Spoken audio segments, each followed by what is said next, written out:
Madiyaw na adlaw mga kabiyahe ko. We are the Biyaheng Dabawenyo.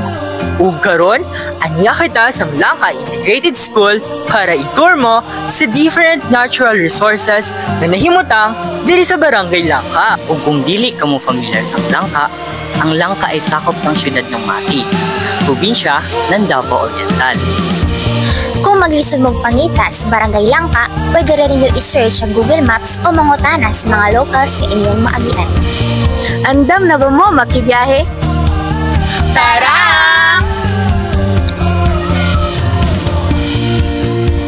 Uy, kadali lang. Ano man?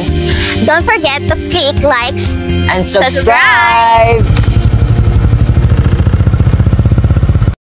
Ang Barangay Langka ang usa sa mga sikat na barangay na sakop ng siyudad ng Mati. Misikat kini ni adtong pandemya tungod sa maanindot niining mga kadagatan. Bukod sa dagan ug beaches diri sa Langka, maanindot isab ang palibot ug labi na ang mga tanom na naa diri. Bag-o namugna ang mga beach resorts ni ining barangaya, ang pagkuuma ug pagpangupras sa mga kabutiran ang isa sa panginabuhian sa mga residente diriha.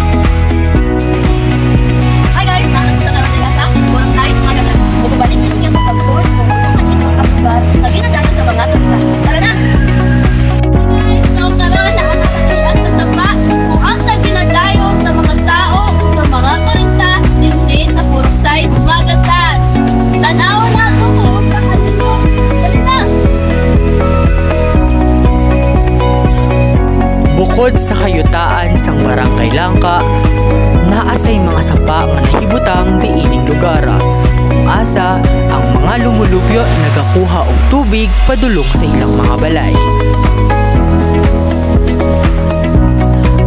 Dili lang sad ginakuhaan og tubig ang mga sapa diining lugar, kung dili ginakaliguan sad sa mga tao ug mga dayo na dili gusto maligog dagat apan gusto mabasa.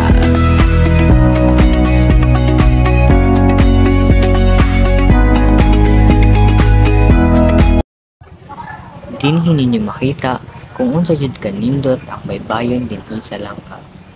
Sa inyo palang pagtan-aw, masinati na ninyo kung unsa ka relax o kapresko ang hangin ug unsa kanindot ang mga rock formations na nabuo dinhiya. Sag-asa mga kamutan-aw, nindot jud kaayo ang tanawin sa Langka.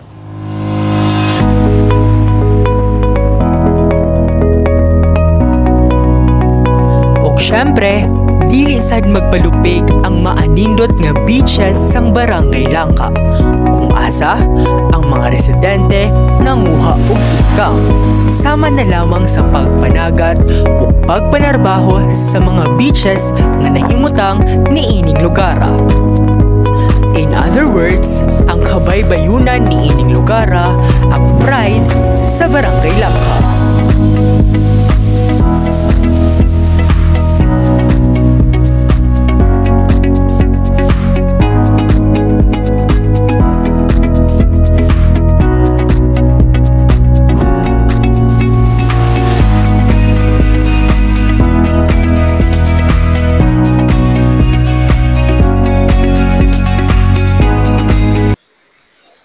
Ug karon, aniya kita sang Purok 5 Balanghoy, sakop ng Barangay Langka para ipakita kamayo yang lantawanan kung saan wasa kini kadagat na dagko kaayo ang balud ug dagko sad kaayo ang mga bato na nindot kaayo.